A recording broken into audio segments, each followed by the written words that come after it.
Hello all of you beautiful people, Jules here for WhatCulture.com, and much like when I launched my Hairstyles of the Bold Volume 3, not all creative endeavours are going to be successes in the mainstream. However, much like Volume 2, the Dome of Chrome proved, sometimes failures can actually become cult classics over time.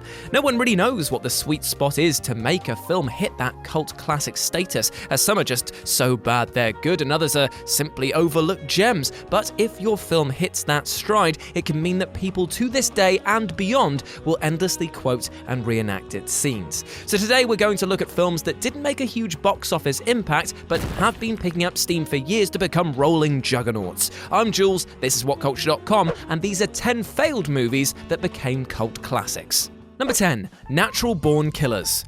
Oliver Stone's highly controversial 1994 satirical crime thriller may have benefited from a Quentin Tarantino-penned screenplay and a cracking cast, namely Woody Harrelson, Juliette Lewis, Robert Downey Jr. and Tommy Lee Jones, but it tanked at the box office and scored middling reviews from critics. The film was lambasted by the mainstream media for inspiring copycat killings, which definitely didn't help, but since then, Natural Born Killers lives on as a cult favourite. Stone's bold, visually dynamic direction combines with Tarantino's sledgehammer subtle critique of American culture and a quartet of unforgettable performances to deliver an uncommonly confronting piece of filmmaking. It's an undeniably messy film, yes, but also a shining example of the hot-blooded, muscular work that Stone was capable of in his earlier years. It's brilliant, but absolutely exhausting to watch. Number 9, Event Horizon.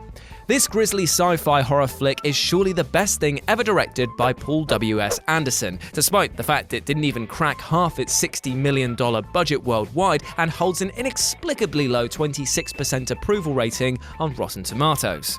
Event Horizon became popular with sci-fi fans almost immediately after it hit home video, and 20 plus years later it's continually held up as one of the most striking and underappreciated genre offerings of its period. Stylish, inventively gory, and boasting the most scenery-chewing performances by Sam Neill and Lawrence Fishburne, Event Horizon is a bizarre tale that courts mainstream films just enough to be considered bad by their standards, but has enough unique visuals and blunt storytelling to give it layers of intrigue. In short, Event Horizon is a film which might be cheesy, but its atmosphere is something unparalleled. Number 8, The Boondock Saints. The story of the Boondock Saints' eventual release is an absolutely fascinating one, and arguably more compelling than the actual movie itself. Writer-director Troy Duffy's script started out as one of the hottest to hit the circuit in the late 90s in Hollywood. However, when shooting began, production woes and the unfortunate timings of the Columbine shootings meant that only 5 cinemas showcased the film in the US, and only for a single week. After it made just $30,471 theatrically and opened to a largely negative set of reviews, Blockbuster of all people came to the rescue and released it straight to video, where it went on to gross approximately $50 million, pushing the $6 million thriller far into the black.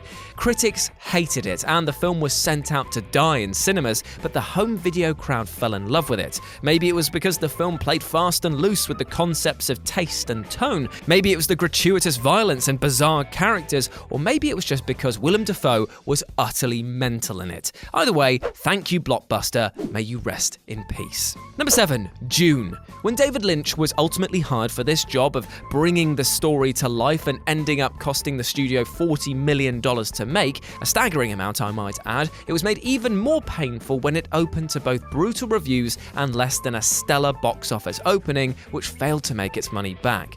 Dune was skewered for its impenetrable script, unconvincing effects, and excess of melodrama, while Lynch himself eventually would go on to admit that he probably shouldn't have even made the movie.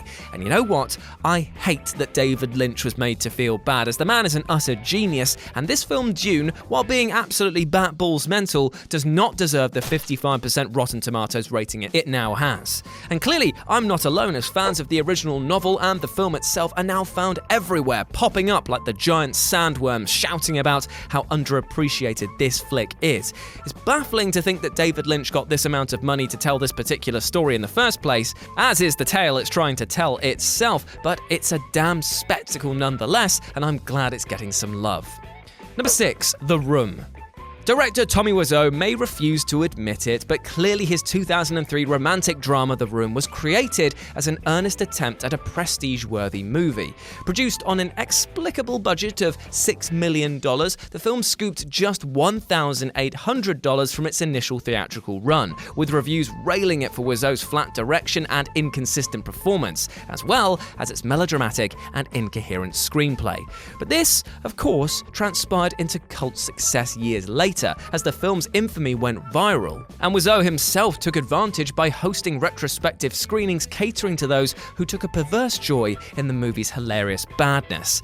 In the years that followed, a book was released, a video game, and, of course, the actually terrific movie The Disaster Artist, which ironically scored a Best Adapted Screenplay Oscar nomination.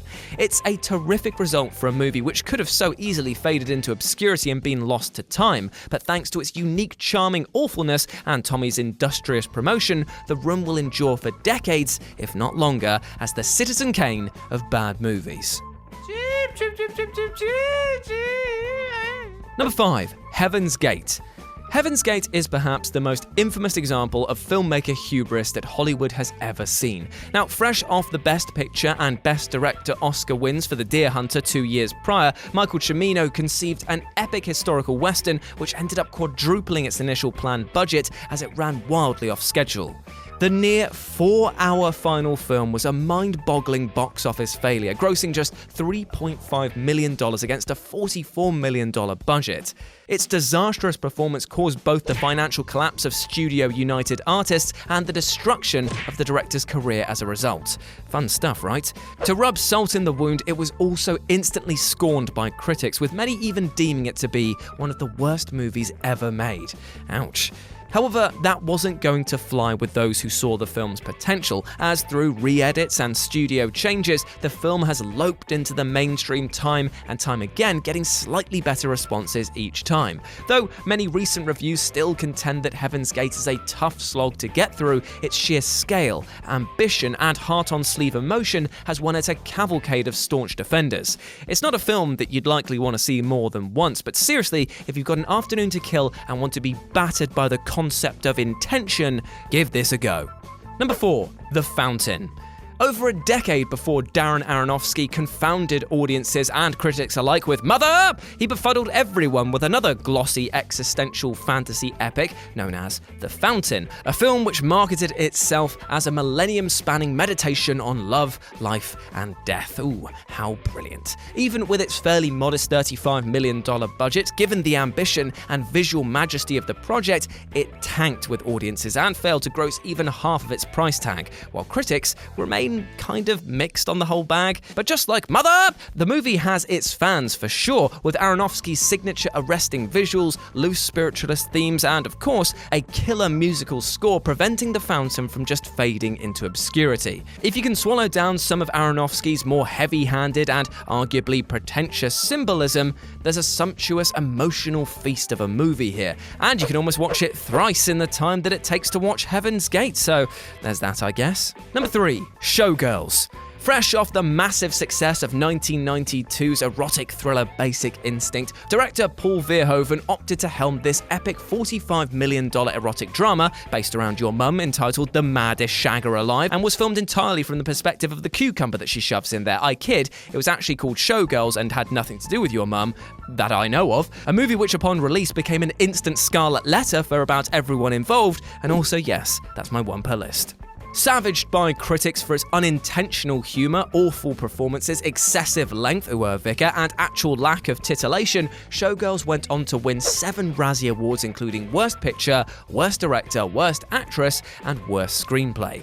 Reviews combined with a restrictive NC-17 rating resulted in it failing to even make its budget back theatrically compared to Basic Instinct's incredible $352.9 million haul on a similar budget. However, in the 25 years since its release, the tide of opinion has turned somewhat, with the film grossing over $100 million on home video, being embraced by fans as a campy, self-aware classic, and even accepted as a serious satire by some contemporary critics. Weird. Number 2. John Carter.